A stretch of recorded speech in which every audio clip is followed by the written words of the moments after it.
আসসালামু আলাইকুম ভিউয়ার্স, চলে আসলাম অনেক দিন পরে নতুন আরেকটি ভিডিও নিয়ে। আজকে আমরা বিকালবেলা চলে আসছি নিলয় হাউজিং বা নবোদয় হাউজিং প্রপার্টিতে, যেটাকে সবাই নিলয় বললেই চেনে। আমাদের বোটবাজার বড়বাড়ি গাছা রোডের একবারে শেষ প্রান্তে, গাছা বাজারের পূর্বে। তো নিলয় হাউজিংটা অনেক সুন্দর, খোলামেলা, আর বিশেষ করে বিকালবেলা অনেক লোকজন আসে এখানে। অনেকে খেলাধুলা করতে আসে, অনেকে ঘুরতে আসে। এখানে অনেক ফুচকা, তারপরে হচ্ছে বাদাম, তারপরে আরও অনেক কিছুই পাওয়া যায়। বিকালবেলা ভালো একটা সময় কাটে আর কি। তো আজকে ওয়াফা এবং ওয়াসিফাকে নিয়ে আসছি। ওরা এই যে দেখতেই পাচ্ছেন সবাই যে বালুর মধ্যে খেলতেছে। তো আসলে ও অনেক মজা পাইতেছে। আব্বু, আব্বু তুমি কি করতেছ? হ্যাঁ, আমাকে বলে ও নাকি কাজ করতেছে। কাজ করতেছ? এই এই দুষ্টু মেয়ে, বালু ধরতেছ কেন? হ্যাঁ, ছি ছি ছি, মানুষ পচা বলবে না? ও ওই যে ওয়াফা, সেও ওয়াসিফার মতো দৌড়াদৌড়ি করছে, ছোটাছুটি করছে, বালু নিয়ে খেলাধুলা করতেছে। সাথে এনিও আসছে। এনি এদিকে তাকাও একটু। এনি আবার ক্যামেরা আসতে চায় না। তো যাই হোক, বাদাম কিনলাম, সবাই মিলে বসে বাদাম খেলাম, ভালো একটা সময় কাটতেছে। আব্বু, তোমার কি ভালো লাগতেছে?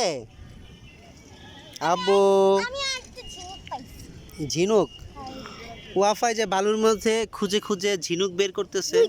কয়টা পেয়েছো ঝিনুক? 2টা ঝিনুক পাইছো? আসলে বাচ্চারা একটু এরকম খোলা ময়দানে আসলে অনেক ভালো সময় কাটায়। আসলে এখন তো শহরাঞ্চল হয়ে গেছে একবারে আপনার ঘনবসতিপূর্ণ, এরকম খোলামেলা জায়গা দেখা যায় না বললেই চলে। তো কয়েকদিনের বেশ গরম, আজকে আবার একটু তাপমাত্রাটা অনেকটা কম, যার কারণে বিকালে বের হওয়া। আবার শুক্রবার মানেই হচ্ছে এখন বাচ্চাদের কাছে এরকম একটা হয়ে গেছে যে শুক্রবার মানে হচ্ছে ঘুরতে যাওয়ার দিন।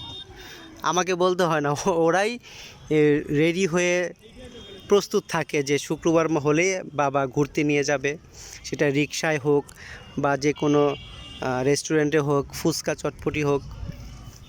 তো আজকে ভাবলাম যে যাক নিলয়ে নিয়ে যায়, যেহেতু খোলামেলা জায়গা আছে, ওরা ঘুরতে পারবে, ওদেরও সময় একটা ভালো সময় কাটবে, আমরাও ওদের সাথে একটু সময় দিলাম। এই তো। তো যাই হোক, সবাইকেই একটাই কথা বলবো, সেটা হচ্ছে আপনারাও আপনাদের পরিবার সন্তানদের সময় দিন, তাদেরকে নিয়ে একটু ঘুরতে যান, কোলাহল থেকে একটু দূরে, হ্যাঁ, যেখানে গ্রামীণ পরিবেশ থাকবে, সবুজ প্রকৃতি থাকবে এবং পরিসরে ওরা একটু খেলাধুলা করতে পারবে। এতে করে বাচ্চাদের মন মানসিকতা যেমন ভালো থাকে এবং তাদের শরীরও ভালো থাকে। তো আজকে এই পর্যন্তই, সবাই ভালো থাকেন। আর আজকের আমার এই ভিডিওটি যদি আপনাদের ভালো লাগে তাহলে অবশ্যই আমার এই চ্যানেলটি সাবস্ক্রাইব করবেন, লাইক এবং কমেন্টস করবেন, শেয়ার করবেন। তো সে পর্যন্ত সবাই ভালো থাকেন। ধন্যবাদ সকলকে। আসসালামু আলাইকুম।